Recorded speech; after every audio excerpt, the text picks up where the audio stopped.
Coffee Break with Easy E 187.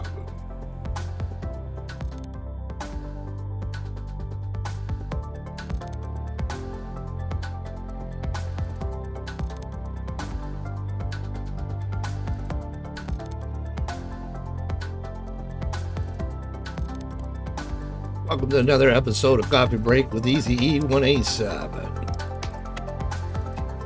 Make sure your coffee cups are filled up with whatever it is your preferred beverage is for this break. Coffee, wine, beer, a little bit of mixture of everything, I guess. And you know your break is short, so any comments on these stories we go over today, make sure you leave a comment down below. Make sure you hit a like if you do like this video. Give me the ambition to put out some more for you. So without wasting any more of the time, we got a couple things we're going to go over on the lost news over the month. So let's get started here.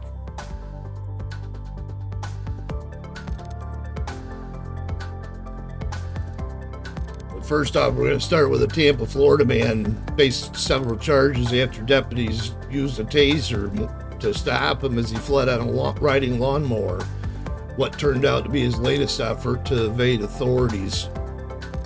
Now, according to Okaloosa County Sheriff's Office, Dusty Mobley, 40, put a John Deere riding lawnmower into high gear in an attempt to outrun pursuing deputies. Authorities shouted at him to stop and get on the ground before they used a taser to temporarily immobilize him. Now, after Mobley was taken into custody, deputies found a revolver and a handcuff key with a pipe that contained methamphetamine residue. That wouldn't surprise me. Now, according to the Sheriff's Office, Mobley got away from authorities in early January when he dove into a swamp along the Yellow River as deputies tried to talk to him about a $40,000 stolen boat. Mobley was allegedly on the boat when deputies arrived, but he ended up diving off the side and disappeared into the swamp to avoid going to jail. Investigators said Mobley had used heavy machinery to cut a hole in a metal building in order to steal the vessel from a business off Highway 4. Now, after the encounter with law enforcement, Mobley was eventually charged with grand theft auto of a vehicle, felony criminal mischief, 2 counts of resisting an officer, possession of a concealed weapon by a felon, carrying a concealed handcuff key, possession of a drug paraphernalia, and failure to appear, among others. He is currently being held without bond at the Okaloosa County Jail. Any comments on this story, make sure you leave them down below. I'm interested to see what you have to say. Next up here, we got a real doozy. Note was submitted to the federal judge sentencing a 38-year-old California woman for embezzlement, claimed that a biopsy had revealed cancerous cells in her uterus. Another indicated that she was undergoing a surgical procedure and her cancer had spread to the cervix. Yet, another letter warned she could not be exposed to COVID-19 because of her fragile state. The federal officials say the notes and cancer were all fake, and now Ashley Lynn Chavez is headed to prison for 3 times as long. The court added an additional 2 years to her initial 1-year prison sentence. Fake claim of having cancer kept Chavez out of bond from the time of her guilty plea in 2019 to embezzling more than $160,000 from her former employee through her sentencing hearing on March 31st, 2021. Now, the notes had bought her an additional 3 months of freedom, by the judge, who believed she was getting medical treatment according to the U.S. Attorney's Office for the Southern District of California. All told, Chavez was able to avoid being locked up for 6 months.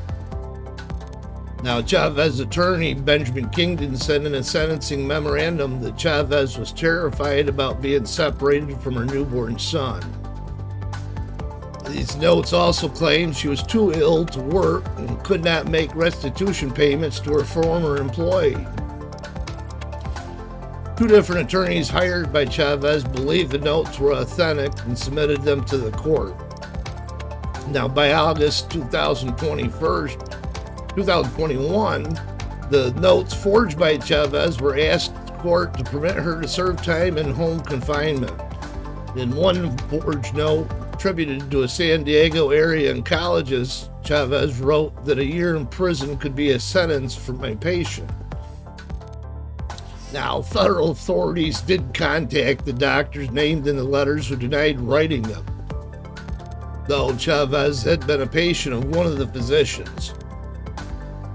This defendant went to appalling lengths to avoid her initial prison sentence by falsifying medical documents to claim she had cancer.